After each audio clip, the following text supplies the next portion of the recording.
Hi friends, welcome to TNPSC with Sri. இப்போ நம்ம மொழியை ஆள்வோம் சான்றோர் சித்திரம்.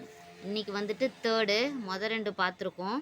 இப்போ அடுத்தது நம்ம மூணாவது யாரை பார்க்க போகிறோன்னா மயிலை சீனி வேங்கடசாமி 1900 1980 வரைக்கும் தமிழ் மொழியில் மறந்ததும் மறைந்ததுமான சிறந்த செய்திகள் அளவு கடந்து உள்ளன. அவற்றை வெளிக்கொணர்ந்து வீரிய உணர்வுடன் வெளியிட்டவர் அறிஞர் மயிலை சீனி வேங்கடசாமி ஆவார். தமிழ் மொழியில் மறந்ததும் மறைந்ததுமான நிறைய செய்திகள் இருக்குது.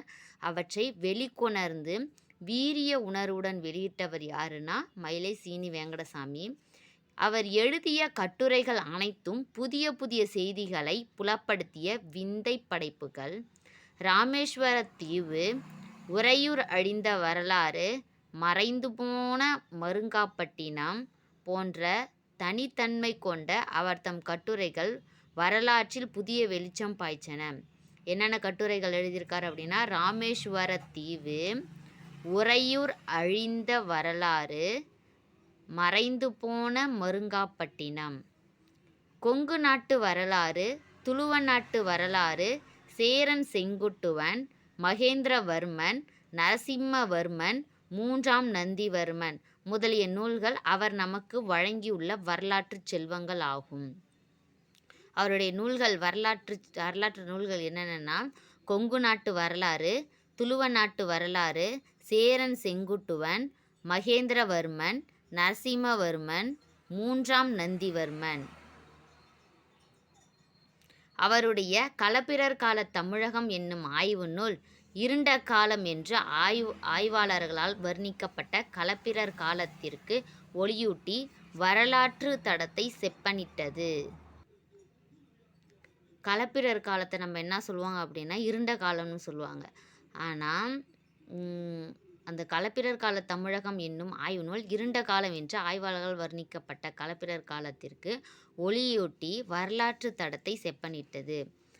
நகராட்சி பள்ளி ஆசிரியராக நெடுங்காலம் பணியாற்றிய அவர் தன்னுணர்வால், உறுதியான உழைப்பால், தமிழ் பற்றால் பல்கலைக்கழக பேராசிரியர்களும் மதித்து போற்றும் பணிகளை செய்தார். ஆங்கிலம், மலையாளம், கன்னடம் ஆகிய மொழிகளை கற்றுத் தேர்ந்தார்.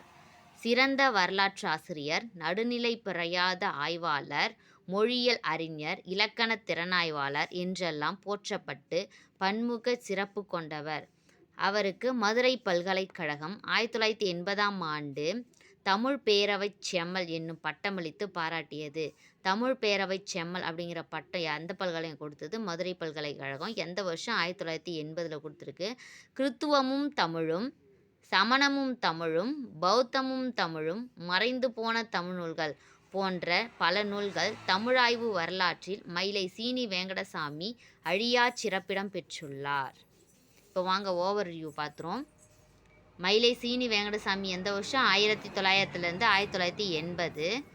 இவருடைய கட்டுரை நூல்கள் என்னென்னா, ராமேஸ்வரத்து தீவு, உறையூர் அழிந்த வரலாறு, மறைந்து போன மருங்காப்பட்டினம். இவருடைய வரலாற்று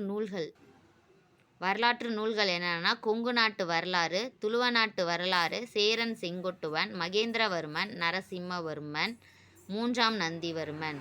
களப்பிரர் கால தமிழகம் அப்படிங்கிற ஆய்வு நூல் இருண்ட காலம் அப்படின்னு ஆய்வாளர்களால் வர்ணிக்கப்பட்டுச்சு. ஆனால் அதுக்கு ஒளியூட்டி வரலாற்று தளத்தை செப்பனிட்டது.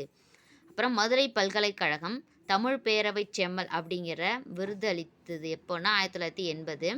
இவருடைய தமிழ் ஆய்வு நூல் என்னென்னா, கிறித்துவமும் தமிழும், சமணமும் தமிழும், பௌத்தமும் தமிழும், மறைந்து போன தமிழ் நூல்கள். Thank you friends. மேலும் வீடியோஸ் பார்க்க டிஎன்பிஎஸ்சி வித் ஸ்ரீ சேனலை சப்ஸ்கிரைப் பண்ணுங்கள். தேங்க்யூ.